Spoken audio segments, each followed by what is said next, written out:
I've been in love with my girlfriend for 3 years. She's been attentive and considerate to me, always putting me first. Everyone envies me for having a gentle, beautiful and perfect girlfriend, but I insist on breaking up with her. Even going so far as to spend a lot of money to find a breakup agency. The agency tailored a perfect lover for her based on my girlfriend's situation. My girlfriend, who used to love me to death, quickly fell into the arms of her new boyfriend. But later, when she was dumped, I begged her to make up like a madman. She became more considerate and gentle to me, obedient in every way, but only I knew that I had been reborn. In this life, my real revenge on her has just begun. The other party looked at the girlfriend's information I handed over, a bit strange. Willow, a medical university lecturer, loved by students, annual salary $50K, height 168, weight 92, was once the school beauty of the medical university, stayed in school to teach after graduation. Why do you want to break up with such good conditions? A male student who seemed to be an assistant couldn't help but ask, because she's a devil. You won't understand what I've been through these 3 years. I was hysterical, wishing I could pour out all the grievances of the past 3 years. That the ringing of a phone call and the name displayed on it made me jump like a frightened bird. I hurriedly answered, indicating that I was already on my way and would be home in 20 minutes. After hanging up the phone, I looked at them again, insisting that they must help me. Money is not a problem. You can have as much money as you want, as long as you can make her break up with me, make her disappear from my life. After saying that, I didn't dare to delay any longer and hurried home, leaving behind the 2 people, especially the assistant, who was curious. What's wrong with him? Why did he leave so quickly? He didn't say why he wanted to break up. Makoto, the boss, was holding a tablet which displayed all of Willow's information over the past 10 years. He's already told you why he wants to break up. As soon as I opened the door, I saw Willow leaning against the shoe cabinet. Her eyes were staring at me gloomily, like a night hunting owl. You're 2 minutes late. What were you doing? I suppressed my calmness, swallowed, and changed my shoes with my head down. I was delayed by attending a psychology lecture with Mr. Wan in the cemetery area. Liar. Willow exposed my lie, her eyes fixed on me. Having been with her for so long, I naturally knew that she wasn't sure whether what I said was true or not. She was waiting to see my reaction. She wanted to see flaws in my actions and expressions. She is a doctor. She can best find problems from behavior. And I am a psychological counseling teacher. Naturally, I also know how to hide my emotions. However, after 3 years of being together, I, as a teacher, can provide psychological counseling to students, but my own walls have long been destroyed by Willow's punches and knives. Fortunately, my acting deceived Willow, and she didn't ask any more questions. Our conversation became normal. I got off work late today and didn't have time to cook. Let's order some takeout.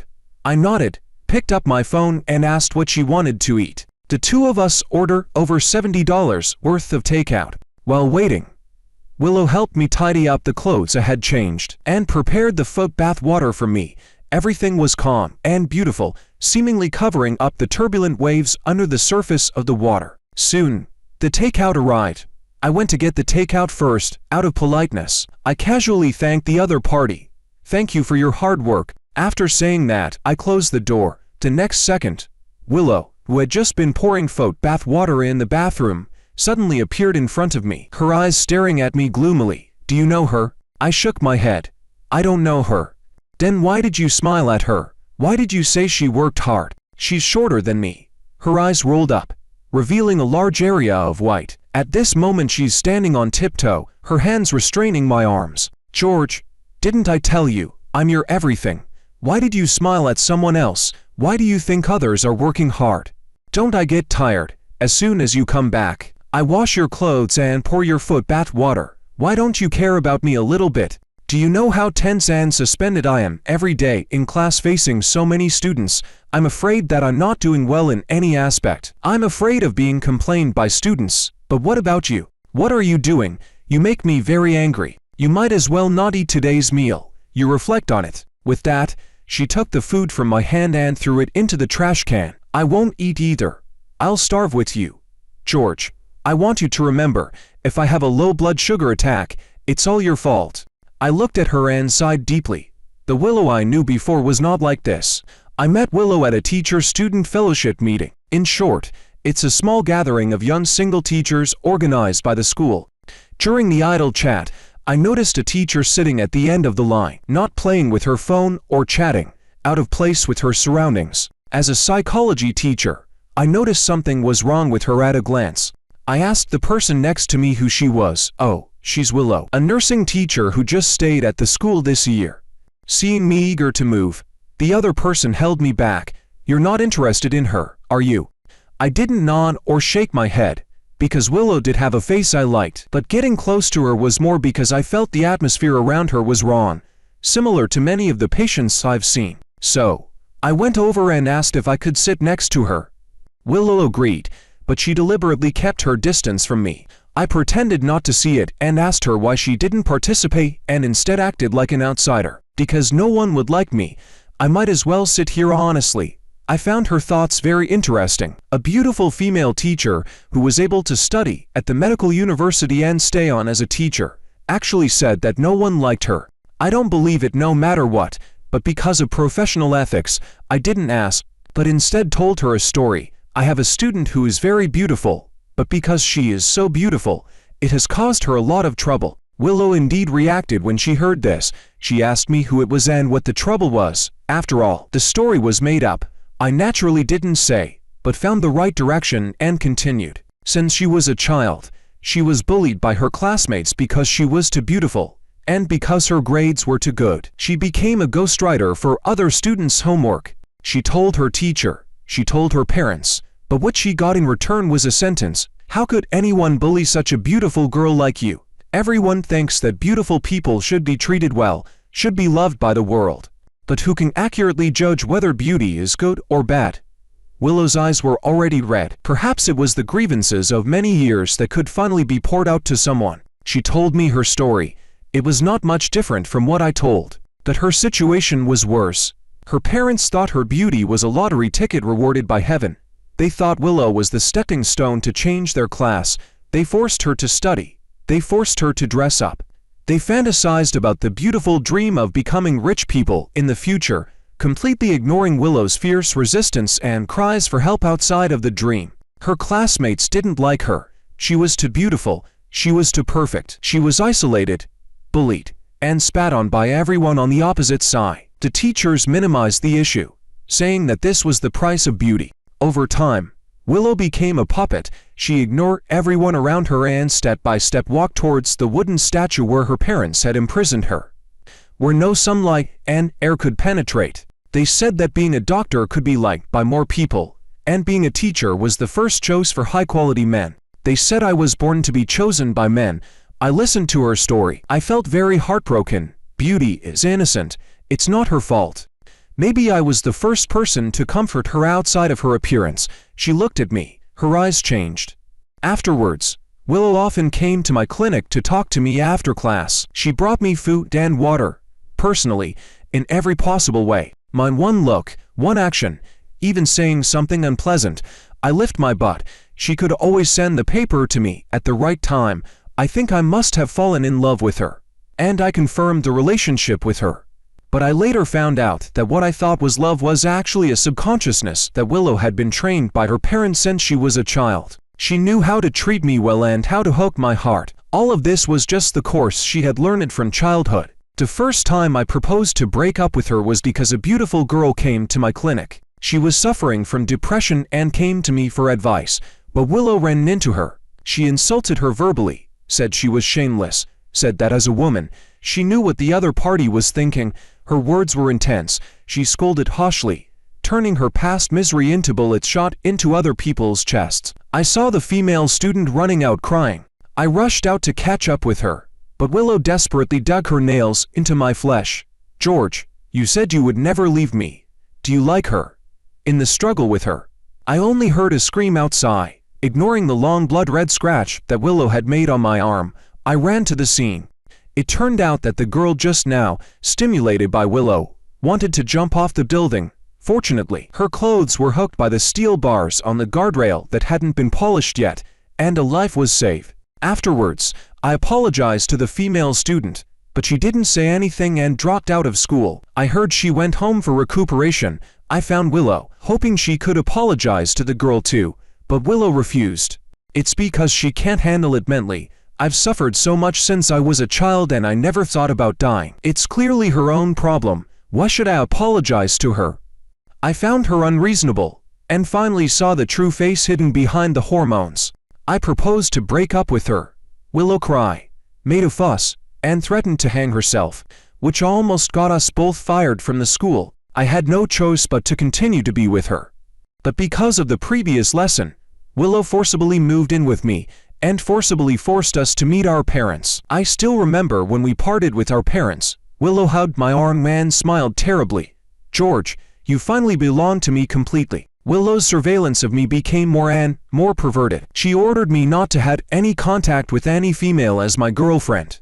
Even if I expressed kindness to the same sex, she could still throw a tantrum. She said that her students were homosexual. I could not laugh, cry, get angry at anyone other than her. I was the god who saved her from the mire, but I could only become her god. For you, I defied my parents, now I only have you. Isn't love like this? I only have you, and you only have me. Our world only has each other. I was taken aback by her words, but I always thought that Willow was just sick. I could cure her. I was professional, but I was too naive. Willow didn't think she was sick at all. She thought I didn't love her enough. I didn't cut off social interactions and refuse all friends for her. Why should I please them when they don't like me? They all say I'm crazy, I'm perverted. What right do they have to let me approach them? George, I'm only good to you. I only care about you. Isn't that enough? Every minute and every second I was with her, I felt so suffocated. I no longer felt like myself. I could no longer provide psychological counseling to students. I felt like I was sick. I can't let Willow's views hit my defenses anymore. I proposed to break up with her again. This time, Willow stepped over the balcony, with a 7-story building behind her. George, say it again. Believe it or not, I'll jump from here. I thought she wouldn't dare, but when I saw her let go and jump down, my heart was in my throat, as if I had already seen the days of the rest of my life spent on a sewing machine. But fortunately, the people on the 5th floor built a shed outside their balcony at their own expense, and my girlfriend fell on it and rolled around, just falling on their balcony. She didn't lose her life, but she had a lot of injuries. Because of this, my parents asked me not to stimulate Willow anymore, saying to endure it for a lifetime. Who made me provoke her in the first place? Willow's parents saw Willow's forehead scratch, and they also started to ignore her, feeling that the daughter they had carefully cultivated had no use value, and planned to raise a second child. And I was completely tied to Willow. But there is always a little hope in my heart. My life can't just be like this. It can't be ruined like this. Finally, I found an opportunity. By chance, I heard about a firm that can help couples break up. I found them. I hope they can help me get out. Willow kept talking. She sat on the sofa and wouldn't let me go back to my room to sleep. She wanted me to see with my own eyes her hypoglycemia occurrence to make me feel guilty. 11 o'clock at night, Willow finally couldn't hold on. She gasped in front of me, clutching her clothes at her chest and falling on the sofa. I was anxiously looking for glucose in the drawer, sugar in the kitchen, and anything that could help her relieve it. But there was nothing. In order to make me realize my mistake, she threatened with her own life and threw away everything. I was anxious and called for help. Soon, the sound of an ambulance siren rang downstairs, and two paramedics came upstairs. I was in a hurry to carry Willow on my back, but one of them stopped me. I looked up at him, somewhat surprised. It was him, the guy from the firm. He took Willow from me, held her in his arms, and told me to follow him. We got to the hospital. Makoto transformed and took care of Willow closely. He told me not to interfere with what he was going to do next, and if necessary, he would find me to cooperate with the plot. I nodded in agreement. I sat by the hospital bed, looking at Willow, who was gradually waking up. Thinking of the reminder Makoto gave me just now, I took a deep breath. Willow, why did you let another man hold you? Do you know, when you were unconscious, you were holding another man and wouldn't let go. You really disappointed me. I don't mind that your face is disfigured, but you actually broke our promise. You let another man touch you. After I finished speaking, I didn't care what Willow said or what her reaction was. I just walked out the door, and just as I stepped out of the ward door, Makoto exchanged a look with me and went in. like completing some kind of handover ceremony. Then, under the arrangement of Makoto's assistant, I was taken into another room, where I could see in real time the specific scene of Makoto seducing my girlfriend step by step. I saw Makoto control Willow, who was just out of control because of my words, and comforted her softly. "I'm sorry, Miss Willow, there's a reason for everything. I accidentally held you when you fainted. I didn't expect your boyfriend to get angry about this." Willow didn't want to hear his explanation and all, and slapped him in the face. "Why did you hold me? Why did you touch me?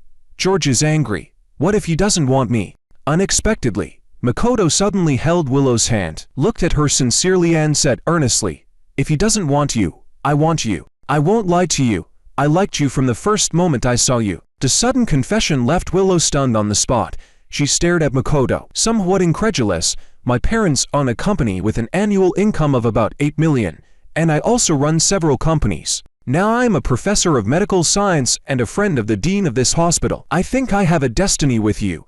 I just came to this hospital yesterday and I happened to see you having an accident. Coincidentally, the hospital was short of people, so I met you when I helped out temporarily. Willow, I fell in love with you at first sight. I have to say, Makoto has a face that Willow really likes. Wearing glasses, scholarly, elegant, gentle, height, weight, every aspect of his appearance hits Willow's heart." Willow didn't shake off Makoto's hand. "I think, no matter who it is, when they meet someone better than their boyfriend, and that person is deeply in love with them, anyone would hesitate." Seeing Willow take the bait, Makoto took the opportunity to give her a business card. "Here is my contact information. I'll be waiting for your call." As he said this, Makoto also gave Willow a box of colored chocolates. His assistant also told me to hurry home and prepare for the opening of the next scene. When I got home, for the first time, Willow didn't harshly question me why I left her alone in the hospital. Instead, she looked at my reaction with a guilty look in her eyes, hiding a box of chocolates behind her. As for me, ignoring her little movements, I stared at her with wide eyes. The same words, the same piercing words. "Willow, you really make me sick. I don't want to see you for a second." After saying that, I slammed the door and left, and Willow didn't catch up. She kept rubbing the business card Makoto gave her in her hand. She also took out the chocolate and ate a piece, finally staring at the words on the wrapping paper. Soon, Makoto sent me a message. It was a screenshot of Willow adding him as a friend.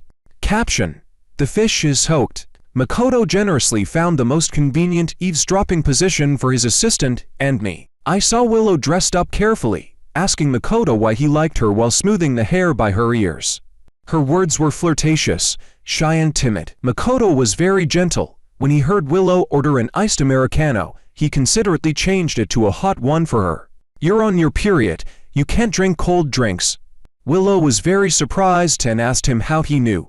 "Don't forget, I'm also a professor at the medical university." With one sentence, he completely closed the distance between them. The two of them had a great conversation until they gave me instructions. Asked me to call Willow. I did as I was told. I asked Willow where she was.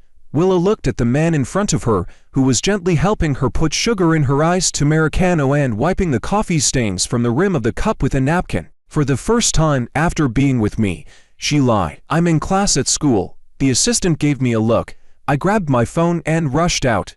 Without hesitation, I slapped Willow. It seemed that I was going to vent all the frustrations of the past 3 years. Willow was slapped and turned her face. She was about to say something but stopped when she saw me. "Willow, you're really shameless. You ruined my life, but you're here hooking up with other men. Because of you. Because of your abnormal control. I have no friends, no family. Only you are by my side. I gave up everything for you.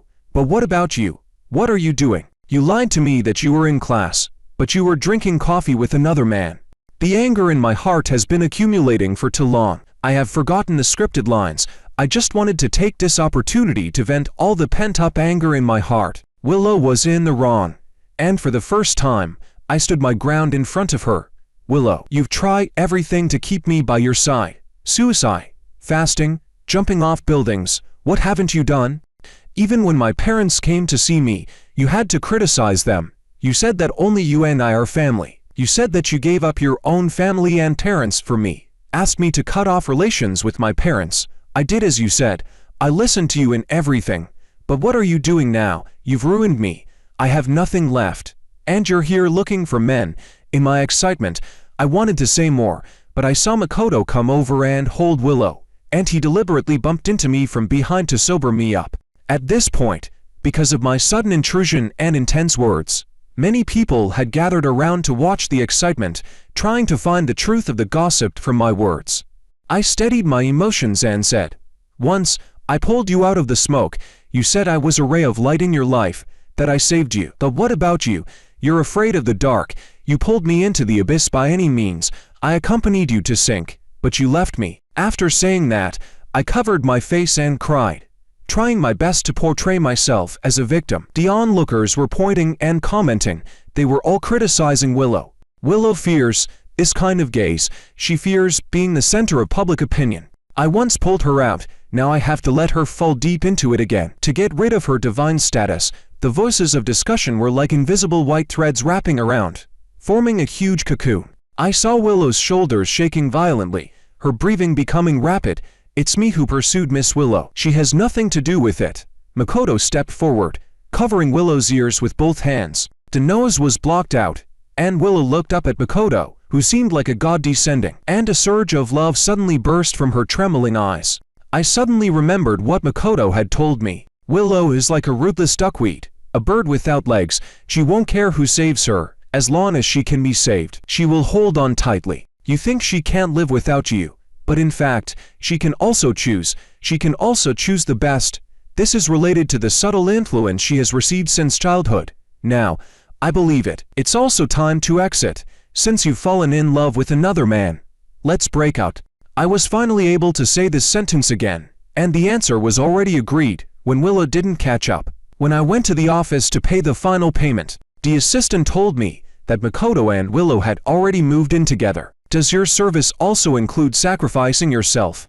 Or did Makoto really fall in love with Willow? The assistant shook her head. We're just ensuring your follow-up. From the assistant, I learned it. From the first day Makoto and Willow moved in together, he strictly forbade Willow to communicate with any man. Even when Willow's students called to discuss issues, Makoto would grab the phone and slam hard on the ground. Don't think I don't know about teacher-student love. Why don't students ask questions in class? Why do they have to ask now? Why does a teacher have a student's contact information? Don't think I don't know what you're thinking. Makoto treated Willow the way Willow had treated me. Even when Willow carpooled and sat with men, Makoto could find out. And when he got home he would either throw pillows or smash cups. Why do you have to ride in a car with a man? Why didn't you get out of the car when there was a man in it? Willow, you said that I'm the only one for you and you're the only one for me. So what are you doing now? Willow was scared. Half a month later, I suddenly received a call from Willow. George, can you save me?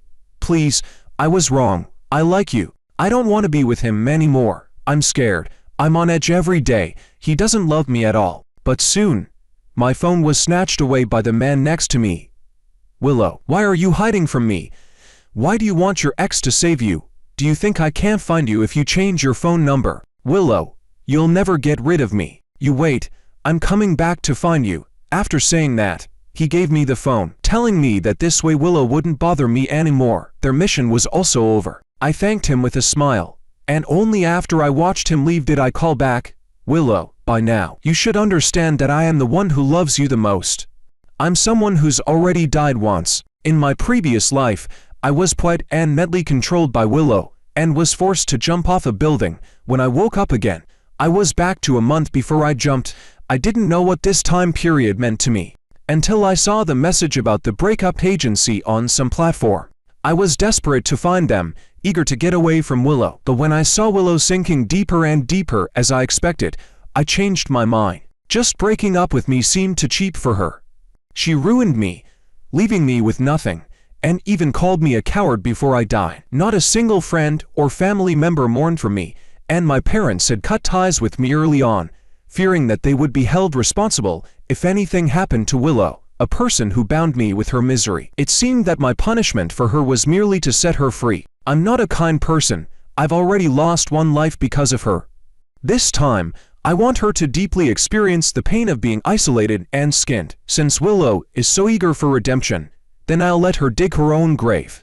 I want to turn her so-called redemption into a sharp knife and stab it back into her.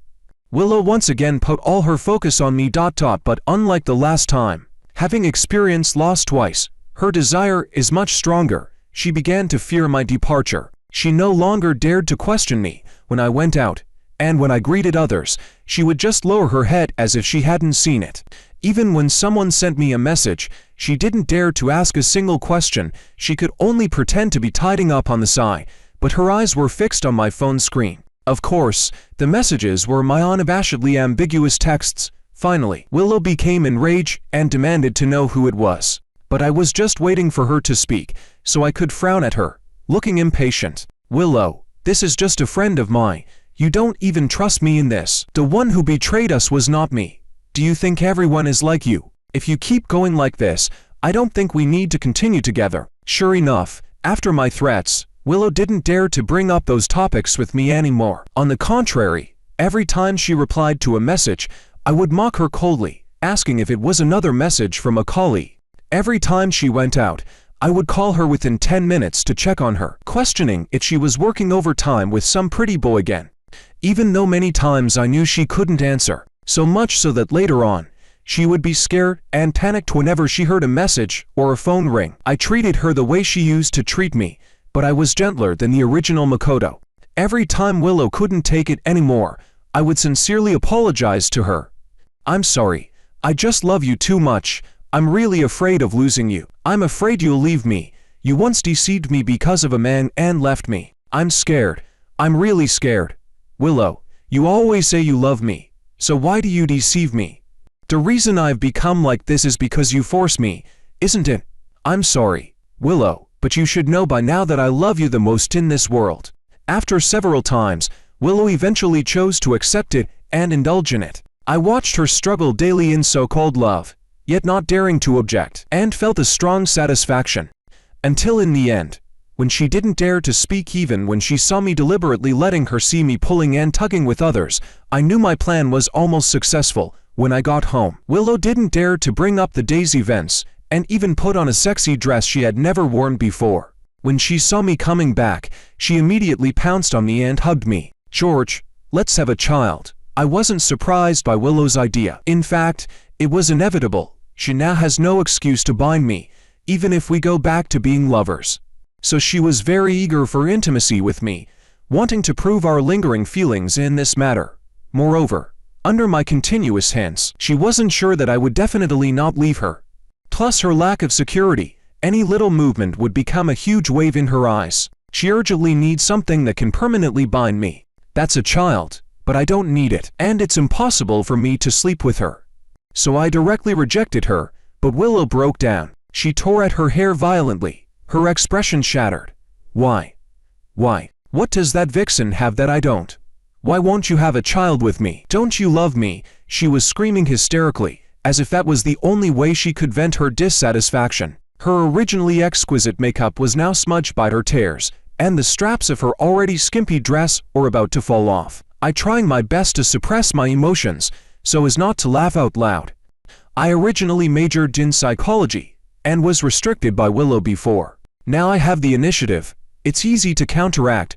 What's more, we both know very well now that this situation is all her own doing. So in her breakdown, I just smiled faintly, because I'm disgusted. In Willow's incredulous eyes, I continued to speak. Willow, do you know, when I saw you in this dress, my first reaction was not how beautiful and good-looking you are, but wondering if you had played like this with that man, if you had worn this before. Can you guarantee that you've never done that kind of thing with him? Willow, what I want is a love that is pure from heart to body. I broke off relations with my parents for you, lost all my friends and family for you, but all I got was your betrayal. You betrayed our love. You don't deserve redemption. Every time you try to please me, I become more suspicious. So don't do this anymore. I won't have a child. You think about it. In the end, I added, now when I see you like this, I just feel disgusted. After the last incident, Willow was hit hard and didn't go to school for 3 days in a row. The teachers at school speculated about the reason for Willow's absence. Some curious teachers couldn't help but come to ask me, why hasn't Willow been coming to class these days? I looked at the time on my phone, deleted the message reminder on the page, and shook my head at them. One of my colleagues quickly intervened. "Oh, how can you ask George about this? They broke up a long time ago." Previously, under my deliberate avoidance, not many people knew about Willow and I breaking up, but now, it's the best time to announce the breakup. So, under the surprised eyes of my colleagues, I slowly told them about the last time Willow and I broke up, without explaining the reason. My colleagues cast sympathetic glances at me, and even several people who knew the inside story didn't console me. They just congratulated me for finally getting rid of Willow. I just smiled, then didn't say anything. As a result, Willow found out about this that night. Her eyes were red, asking me why I didn't tell those people that we had reconciled. I turned to look at Willow, who was no longer as exquisite as before, and sneered. "How would you explain the reason we broke up if they asked?" Then, under her gaze, which was either shame or anger, I continued. "After all, I can't afford to lose face. You can tell them yourself. Haven't you bathed these days? You stink." Willow looked at me for a long time, silent and not speaking, her eyes flashing with grievances. But so what? After all, I'm the only one who can love her now, and I'm the only one willing to continue loving her. So even if she's wronged, she doesn't dare to break up with me. When she came out after taking a bath, she was lightly dressed and had 2 glasses of red wine in her hand. There was no longer any grievance on her face, but rather a shyness and determination like a young girl. She said she wanted to have a good talk with me, but in the end, I just watched her fall asleep and sneer. As soon as we got back together, I filled this house with cameras, so I saw clearly when she drugged the wine. I naturally know what she's thinking. Since she wants a child so much, I'll naturally fulfill her. Half a month later, Willow was pregnant. By then she couldn't wait, so as soon as she got the report, she rushed into my office and announced it. So everyone's expressions looking at us became subtle. I looked at her carefully, holding her yet to bulge belly, and the mockery I wanted to blurt out was swallowed back. "Oh, what does it have to do with me?" As soon as I said this, Willow's face immediately showed grievance, surprise, and disbelief. "This is your child too." At this point, everyone's gaze turned to me. I stood up, with a face like I had eaten a fly. "Willow, as far as I know we've been broken up for a long time, right? You say this is my child. Haven't we reconciled a long time ago? Then why did we break up? Do you want me to tell everyone the reason? That this child is yours. Don't you remember? Half a month ago, we drank. George, this is really our baby. As long as we have him, you can never leave me again." Willow's eyes were flashing with a light called madness, and she pulled my hand to touch her belly. "George, touch it. This is our child. ... double quotes. Women are inherently passive in love. And now that she's pregnant, those colleagues who don't know the truth start talking to her. "Oh, couples argue the head of the bed and make up at the foot of the bed. You guys have a child now, stop arguing." "Yeah. No matter what, Willow is carrying your child. You're being too heartless. You're not going to take responsibility, are you? George, you got Willow pregnant and you don't want to take responsibility. Are you even a man?" The last person to speak was a new teacher named Lynn. I heard that he was once Willow's student, and now he's looking at me with a bad expression, his hands clenched into fists, as if he's ready to rush out and vent his anger for his goddess at any time. I shook my hand off forcefully and looked at him with amusement. "When did it become your turn to point fingers at Willow and my affairs? Or is the child in her belly yours, that you're so worried?" My tone was very bad. Even the teachers who were trying to mediate frowned. "Oh right, maybe it really is." Upon hearing this, Lynn's expression became strange. But I ignored them, and continued speaking. "Willow, it was bad enough when you cheated on me. I wanted us to part on good terms, and we had just gotten back together recently, but now, do you really want to hurt me in this way?" In Willow's incredulous gaze, I slowly began. "Willow, have you forgotten? Because you didn't want an unplanned pregnancy to affect your work, I had a vasectomy a year ago. Is this child really mine? Or did you go to someone else to help you conceive this our child in order to keep me from leaving you?" Willow's child is definitely not mine. After she got drunk that night, I just took off her coat and left. She knew I wouldn't do those things with her, so she went out and got pregnant with someone else's child, and directly asked me to give the child a name. She knew that even if I didn't want to, as long as she had this child, she could still trap me, but she miscalculated. I directly threw Willow's hotel records and the private detective's photos on the table. Or is it because you're too embarrassed to talk about your affair with Mr. Lin? When I was preparing for revenge, I knew that Willow would never let me go. So, after successfully breaking up, I started investigating her relentlessly. In my previous life, I died because of Willow. How could I let her continue to live as she did before in this life? Since I exposed the truth about Willow's pregnancy, we broke up again. The news spread across the campus, and many people even posted the story online. For a time, Willow's reputation was in shambles, and she and Lin were expelled from the school. Lin also began to pursue Willow, but what he didn't know was that Willow, who had experienced the previous incident, her twisted psychology began to only believe in my love for her. She saw me as the only light to save her from the darkness, so even if she had Lin's pursuit, she was also trying her best to ask me to get back together. Seeing that I ignored her, her methods became more and more radical, even to the point of stalking at night. And the last time, she scared a teacher who was on the same path as me. Until finally, she stood on the rooftop of the school, begging me to see her. When I went up through the layers of crowds, I saw her standing on the edge of the rooftop, like a fragile doll. "George, I've already aborted the baby. Can we get back together?" Hearing this, worrying appeared on my face, and I shouted loudly, "Willow, come down quickly. We can talk about anything when you come down." But on the other hand, I was quietly sneering. "Willow, you're so dirty. You're even dirtier than before. Do you think I'll come back to you like this? You're wrong. Everything can't go back. Why do you have to treat me like this? You've hurt me, who loved you the most, so thoroughly. You'll never have someone who loves you like this again. Willow, just stay in that dark and disgusting swamp. Willow, you make me sick. You might as well die." Willow's expression collapsed. She squatted down and cried, "George, I know I've wronged you. I don't want to go back to that dark place. I don't want to." I looked at Willow in front of me with cold eyes, pretending to be anxious on my face. "Can you come down first? Can you come down first?" The Willow just looked at me, turned around, and jumped down amidst the screams of the crowd. "Willow is dead." I was taken away by the police who rushed over. The Willow jumped off the building under everyone's gaze, and there was surveillance to testify, so I just easily made a record. It wasn't until I walked out of the police station and the sunlight spilled on me that I felt I was truly reborn. There would be no more control from Willow in the future, and there would be no more Willow. After Willow's body was cremated, Willow's parents didn't want to take care of her affairs. After receiving the ashes, they threw them directly into the river next to them. Willow no longer exists in this world. After her death, the chat records and videos of her control over me were exposed, causing another storm on the internet.